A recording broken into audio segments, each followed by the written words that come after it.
You know that moment when you realize the person you trusted most was planning your professional execution? I'm Caroline Jameson, and I learned that lesson the hard way at Crest Technologies.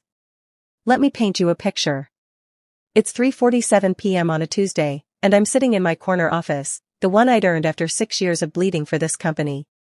The rain is drumming against my windows, creating this almost hypnotic rhythm that I'd grown to love during long strategy sessions. My screen flickers, then goes dark. Access denied. I refresh. Same message. My heart starts racing because I know exactly what this means. The coffee in my mug has gone cold, untouched for the past hour while I'd been deep in financial projections for our Q4 investor presentation. The irony isn't lost on me now. I was literally preparing materials I'd never be allowed to present. I founded the strategy division at Crest Technologies from nothing.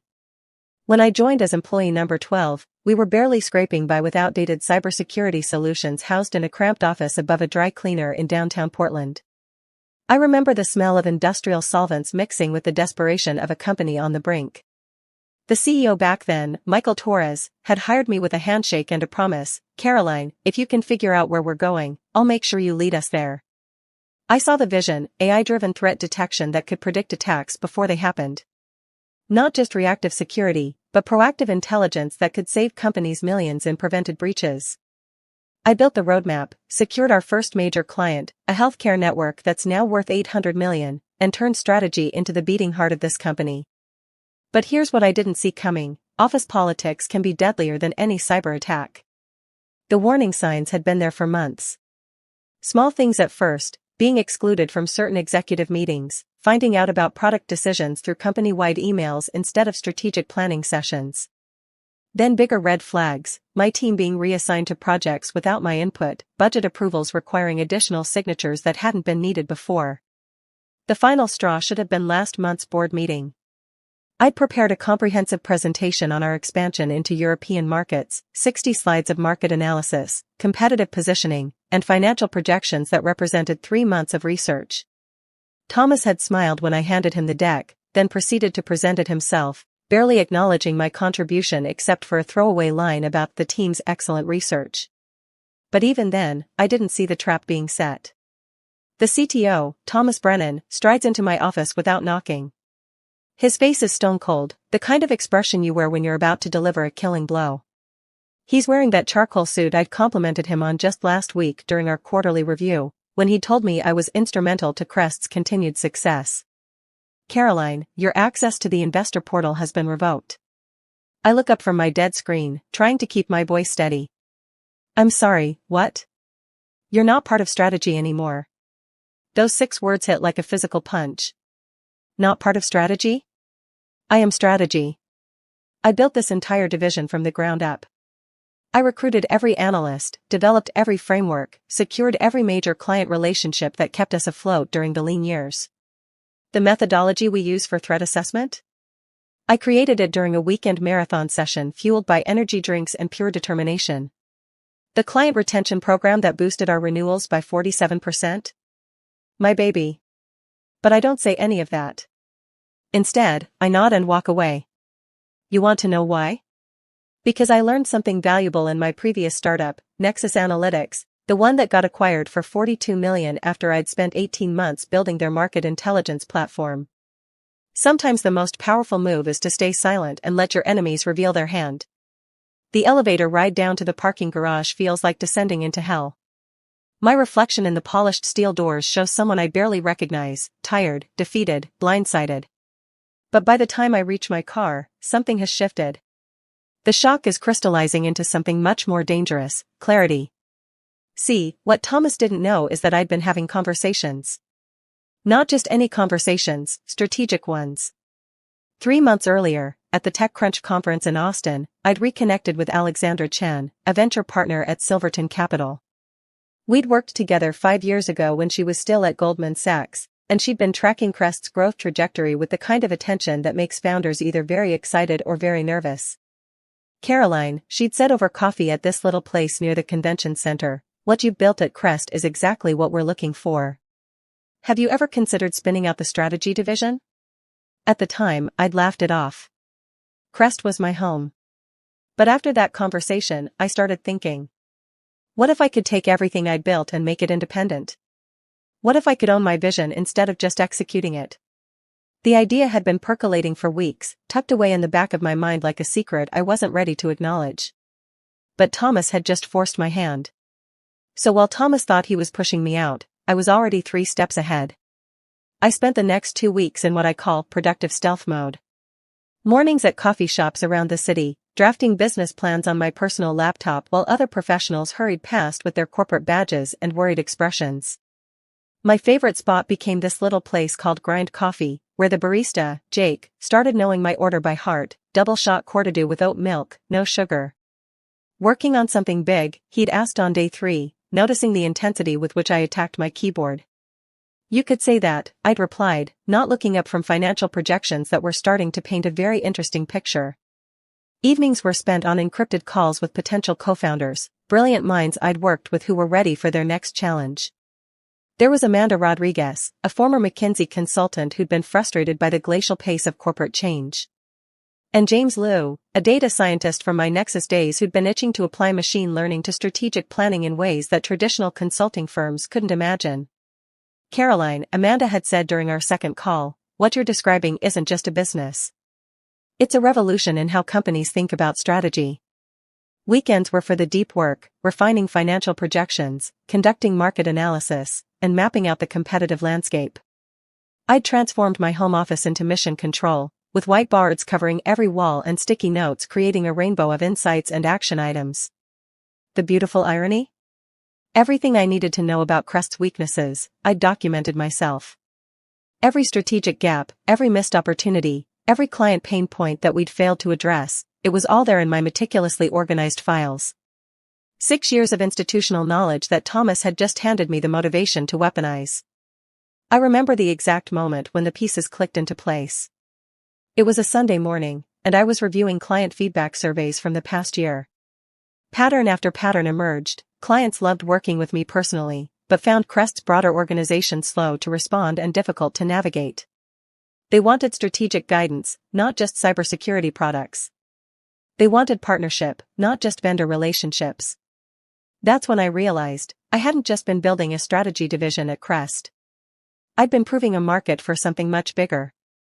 Alexandra introduced me to her partners during a video call that lasted 3 hours. Her colleague, Robert Kim, asked the kind of probing questions that would have intimidated me 5 years ago but now felt like intellectual foreplay. Caroline, walk us through your thesis on why independent strategy consulting will outperform traditional models in the next 5 years. I'd been preparing for this question my entire career without knowing it. The market is fragmenting, I began, pulling up slides I'd created during my marathon weekend sessions. Mid-market companies need strategic guidance, but they can't afford McKinsey, and the smaller firms don't have the technological sophistication to compete in an AI-driven landscape. We're positioned to capture that entire white space. They loved the vision, Strategy Pro AI, an independent consultancy that would revolutionize how mid-market companies approach strategic planning. We'd use the same AI-driven methodologies I developed at Crest, but without the corporate bureaucracy holding us back. Plus, we'd offer something traditional consulting firms couldn't: actual ownership of outcomes through equity partnerships with select clients. We want to lead your Series A, Alexandra said during our third meeting, held in Silverton's downtown offices with floor-to-ceiling windows overlooking the city. $2.8 million, with an option for additional funding based on early traction. My hands were literally shaking as I signed the term sheet. Not from nervousness, from pure adrenaline. This was the moment everything changed. But here's where it gets interesting. Part of our funding strategy involved acquiring strategic assets, specifically, the intellectual property and client relationships that would give us an immediate competitive advantage. And wouldn't you know it, Crest Technologies had exactly what we needed. The legal team Alexandra recommended was ruthless in the best possible way. Sarah Mitchell, the lead attorney, had built her career dismantling non-compete clauses and had an almost supernatural ability to find loopholes in employment contracts. Caroline, she'd said during our first meeting, let me understand this correctly. You developed these methodologies over 6 years, documented everything meticulously, and built all the client relationships personally? That's right. And your original employment contract was drafted in 2018, Before most companies understood the value of strategic IP? Correct. She smiled like a shark who'd just spotted blood in the water. Oh, this is going to be fun. They'd identified that several key methodologies I'd developed at Crest were actually owned by me personally, a quirk of my original employment contract that nobody had bothered to review in 6 years. The threat assessment framework, the client retention algorithm, even the presentation templates that had become standard across the company, all mine. More importantly, the non-compete clause was so narrowly written that it only applied to direct cybersecurity competitors. Strategic consulting was a completely different industry from a legal perspective. Day 14 after my access was revoked, I'm in my new office space, a sleek co-working facility downtown that costs more per month than my first apartment. The space has this energy that's hard to describe, young companies building the future, the constant hum of ambition and caffeine.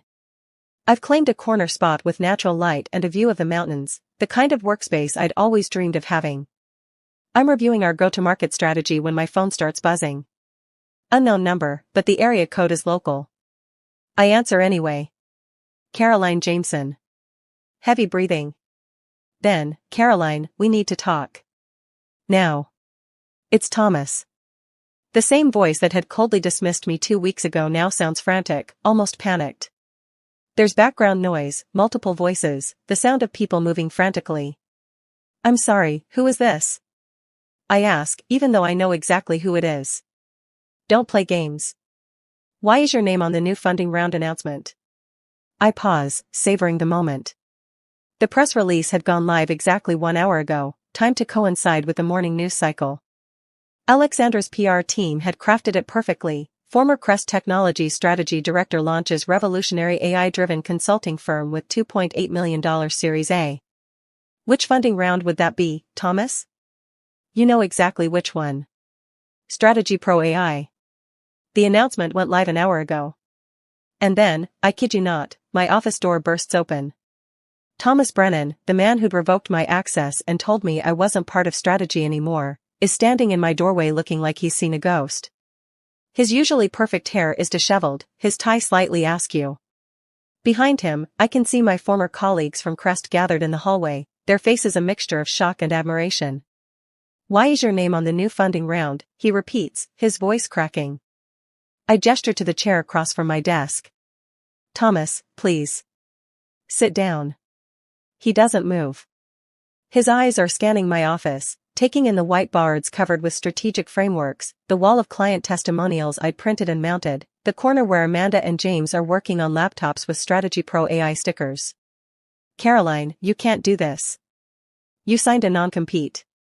I open my laptop and pull up my employment contract, the one his legal team had drafted 6 years ago when Crest was still small enough that everyone knew everyone else's coffee order. Actually, I signed a non-compete that specifically prohibits me from working for direct competitors in the cybersecurity space. Strategy Pro AI is a strategic consulting firm. We help companies develop better business strategies. Completely different market. His face goes pale. You're taking our clients. I'm not taking anyone. I'm offering services that you apparently decided you didn't need me to provide. I lean back in my chair, feeling calmer than I have in months. Besides, these clients aren't your property. They're relationships I built over 6 years of excellent work. The Morrison Healthcare account called this morning, he says, and there's defeat in his voice. They want to terminate their contract with us and work with you directly. I nod. Morrison Healthcare had been my first major win at Crest, a relationship I'd nurtured from a cold email to a 7-figure annual contract. Dr. Peterson is a smart woman. She understands the value of working directly with the person who's been solving her problems for 3 years. The next 20 minutes are a masterclass in desperation. Thomas tries everything, threats about intellectual property theft, quickly shut down when I show him the legal analysis, guilt trips about loyalty and company culture, rich, coming from the man who'd stabbed me in the back, even a job offer that would have doubled my previous salary and given me the Chief Strategy Officer title I'd been pushing for. Thomas, I finally interrupt, let me ask you something. When you revoked my access 2 weeks ago, did you think I'd just disappear? Did you think I'd quietly find another corporate job and pretend none of this ever happened? He's quiet for a long moment. I thought you'd fight for your position. Try to prove yourself again. I did prove myself. For 6 years. The problem wasn't my performance, it was your inability to recognize value when it was sitting right in front of you. But here's what he doesn't understand, this was never about money or titles or recognition, though those are nice. This was about respect. About building something that no one could take away from me with a simple access denied message. About creating value on my own terms instead of waiting for someone else to decide I was worthy. Caroline, he finally says, his voice barely above a whisper, what do you want? I close my laptop and look him directly in the eyes. I want you to understand something, Thomas. When you revoked my access, you didn't fire me. You freed me. He leaves without another word, but not before I catch him glancing at our team photo on the wall, Amanda, James, and I laughing during our first official strategy session. It's the kind of genuine joy that corporate environments rarely capture. 6 months later, Strategy Pro AI has 15 employees, 12 major clients, and a valuation that's climbing faster than anyone expected. 3 of those clients are former Crest accounts who decided they preferred working directly with the person who'd actually been solving their problems all along. We've expanded into 3 new markets, launched an AI-powered strategic planning platform that's generating industry buzz, and attracted talent from companies I used to only dream of competing against. But you know what the real victory is? Last week, I got a LinkedIn message from a junior analyst at Crest, Emily Turner, someone I'd mentored during her first year. Caroline, she wrote, I've been following your journey since you left. The culture here has completely changed since Thomas took over strategy. Any chance you're hiring? I called her that afternoon. Emily starts next month as our Director of Client Success, bringing with her insights about 3 major accounts that are already expressing interest in switching to our services. The revolution isn't just about building something new. It's about inspiring others to recognize their own worth and take control of their professional destiny. It's about proving that sometimes the best response to being pushed out is to build something so compelling that everyone wants in. 2 weeks ago, I received an email that made me laugh out loud. Michael Torres, Crest's original CEO who'd been pushed out in a boardroom coup last year, wanted to meet for coffee. Caroline, he wrote, I heard about what you built. I should have never let them push you out. I'm ready to get back in the game, interested in a conversation about acquisition opportunities? The company that had dismissed me was now being courted by the company I'd built from nothing. The student had become the master, and the master wanted back in. So here's my question for you, what access has been revoked in your life that might actually be the key to your freedom? Sometimes the door they close behind you is exactly the push you needed to build your own house. Sometimes the biggest insult becomes the greatest gift, disguised as rejection but actually delivered as liberation. Drop a comment and let me know, have you ever had a moment where what felt like a setback turned into your biggest breakthrough? I read every single response, and trust me, your story might be exactly what someone else needs to hear today. Because if there's one thing I've learned, it's that the best revenge isn't getting even, it's getting ahead.